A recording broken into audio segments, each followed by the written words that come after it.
On a freezing winter night, an old woman heard faint cries outside her lonely cottage. When she opened the door, two half-frozen dogs lay trembling in the snow, desperate, starving, and moments from death. She didn't think twice. Wrapping them in blankets, she whispered, "You're safe now." But what she didn't know was that these dogs carried a secret that would turn her quiet life into a storm of flashing lights and police sirens. Because the very next morning, her house was surrounded, officers shouting, guns drawn, demanding she hand the dogs over. And when the truth finally came out, it shocked everyone, even the police. Stay till the end.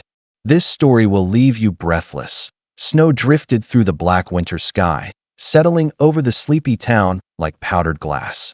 At its farthest edge, where streetlights no longer reached, a small wooden cottage flickered with the dim glow of a single fire.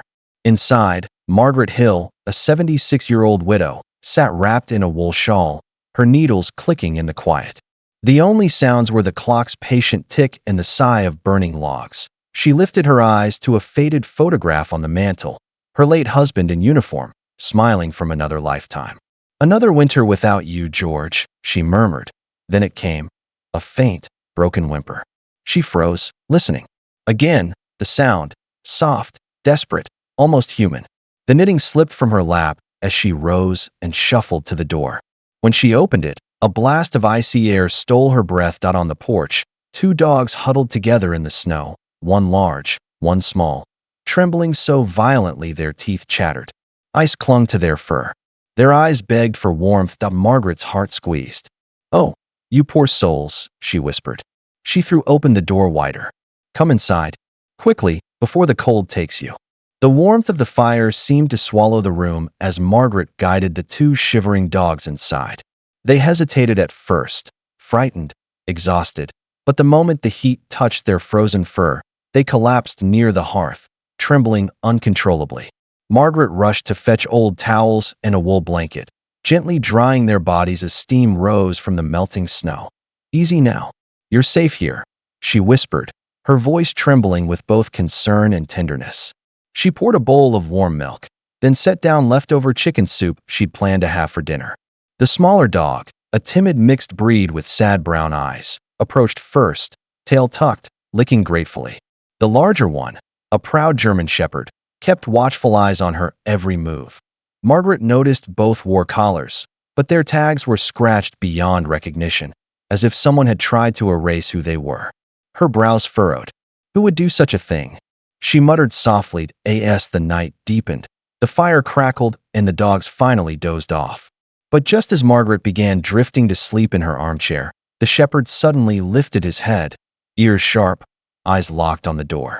A low, rumbling growl echoed through the quiet house. Something, or someone, was outside. The first light of dawn slipped through the frosted windows, painting the cottage in soft gold. Margaret stirred awake, her joints aching, the scent of burnt wood still in the air. The two dogs slept beside the dying fire, curled up like children finally safe. For a fleeting moment, peace returned. Then, the world outside exploded. Tires screeched on the frozen road. Doors slammed. Shouts echoed through the morning stillness. Margaret jolted upright, clutching her chest. What on earth? She hobbled to the window and froze. Police cars, at least 6 of them, surrounded her home, their flashing lights cutting through the mist.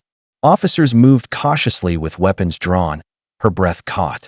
This must be some mistake. A booming voice came through a loudspeaker. "Ma'am, step away from the door. Release the dogs immediately." Margaret's heart pounded. "Release them? What are you talking about?" She whispered in disbelief. The German shepherd barked fiercely, placing himself between her and the window, muscles tense. Eyes fixed on the officers outside. Terrified but determined, she opened the front door. "Please, someone tell me what's happening," she pleaded. A tall officer raised his hand. "Ma'am, those dogs are part of an active police investigation. You need to back away now." Margaret's knees went weak. "Investigation? I just saved them." Inside the small cottage, chaos unfolded. Officers moved quickly, their radios crackling with coded chatter. One of them knelt beside the German shepherd, scanning its neck with a handheld device. A faint beep echoed. Another skin followed, then another. The officer's expression changed instantly. "Chief, you need to see this," he said. Margaret watched helplessly as the lead detective, Detective Harris, approached. "These dogs aren't strays," he said quietly.